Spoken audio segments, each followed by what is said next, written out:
Oh my god, these photos are terrible. Hi, welcome back to Mel's Health. I'm Mel, and as always, it's lovely to have you here with me today. So following on from last week's Bell's palsy info video, today is basically going to be my experience with it, the story of what led me to getting the diagnosis and how it felt kind of going through it, topped off with some absolutely horrendous photos of me and then a time lapse, because I took photos of myself from pretty much day 1 all the way to day 50 to kind of see the improvement in my face as I went along. So stick around because it ain't pretty. Okay, so as I've said before, 2020 was the most ridiculous year for me in regards to health issues, the worst one I've definitely had so far. But it all started back on Christmas Day 2019 when I woke up with the worst migraine of my life.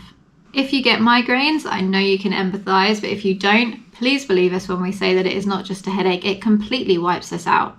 I might even do a video just dedicated to migraines because they are that horrible, they deserve their own section. But anyway, a short backstory just to make sure everyone is up to date.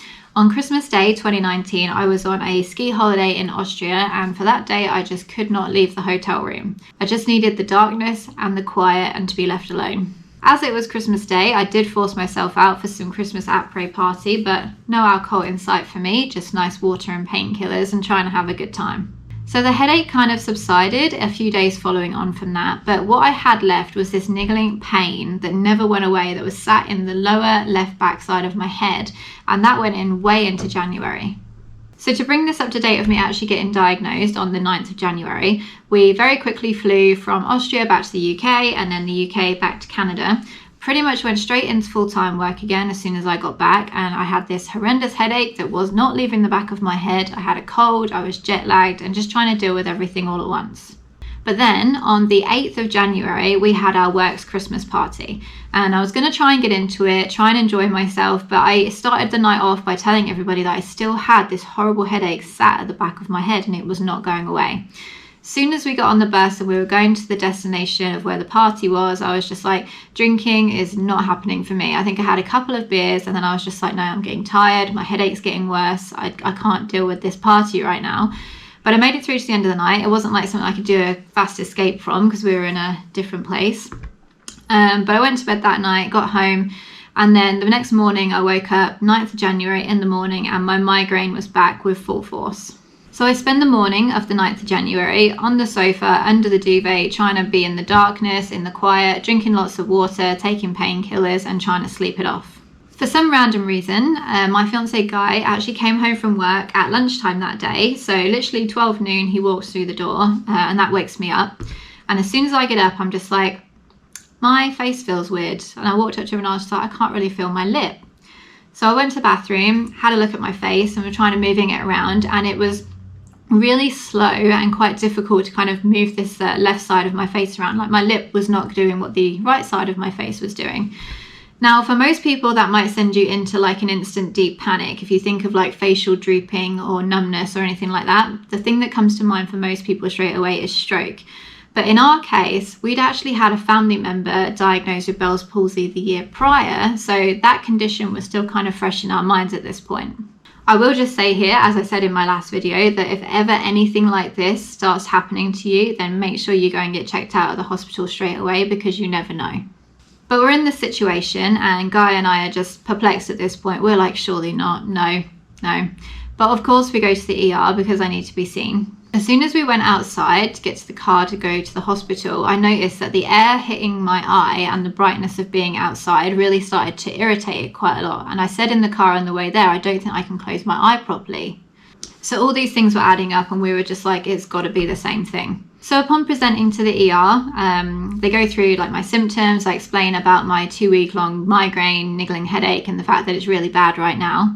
The doctor, she gets me to make a bunch of facial expressions, and by this point I can't smile properly, my left eyebrow wouldn't move, and when she shone the light in my eyes to do that examination, it was like my eye just couldn't take it all of a sudden and I felt like it rolled back in the back of my head.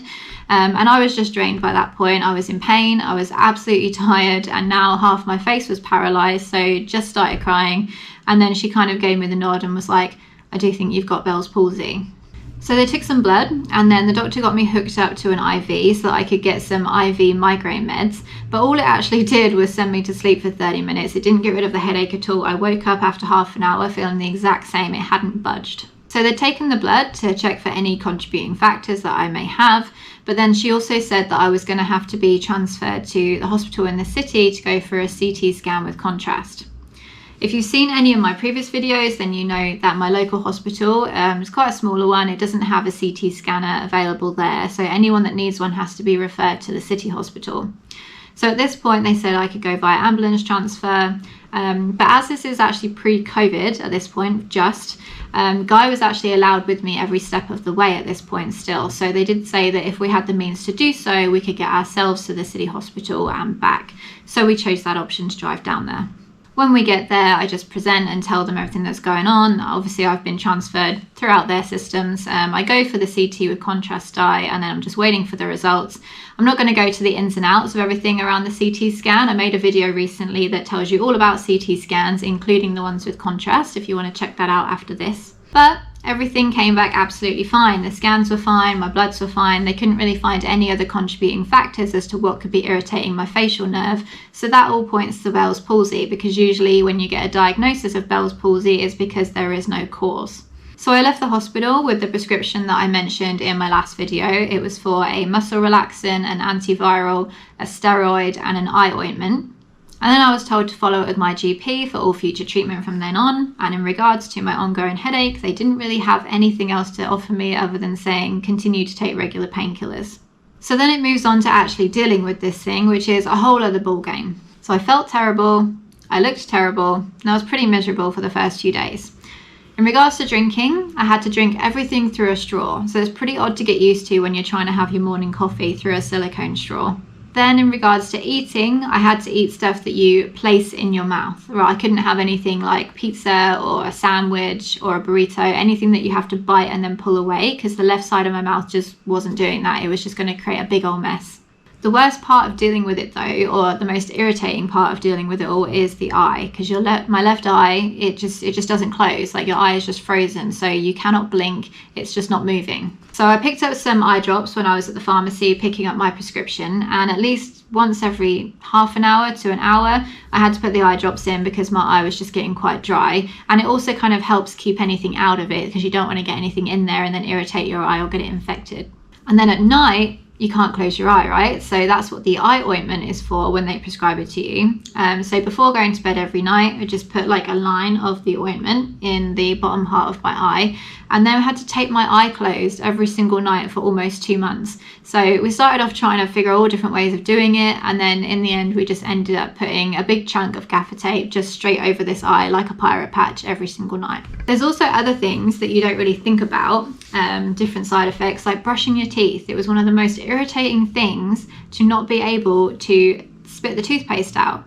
So every day you're brushing your teeth, and then you go to kind of purse your lips like you would if you were going to go over the sink to get rid of the toothpaste, and your mouth doesn't do what you want it to do. So you're just kind of there to go, huh. Which is funny when you kind of look back on it, but I had no way of like spitting the toothpaste out. So it was really annoying every single night to just kind of have to like lean over the sink and let it fall out of your mouth. So recovery times on it, they do vary for everybody. It is a temporary condition, but absolutely everyone is going to recover at different paces. So my last video talks more about the specific information around the condition. So if you haven't seen that, do check it out after this. But I did mention in that one that for me, I stopped taking like daily photos of myself around day 50, because I was pretty much back to normal at that point. I had some lingering effects, but I'm pretty sure day 50 is when I stopped taping my eye closed every night. And the things that I did notice that carried on past that is that my eye did randomly dry out, especially if I was outside.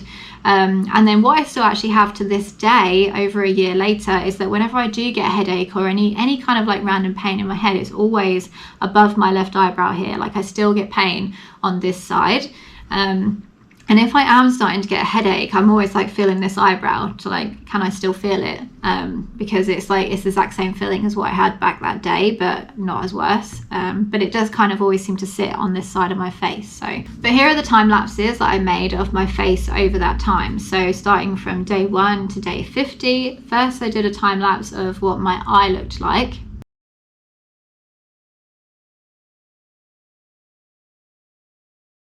And then I did a time lapse of what my smile looked like.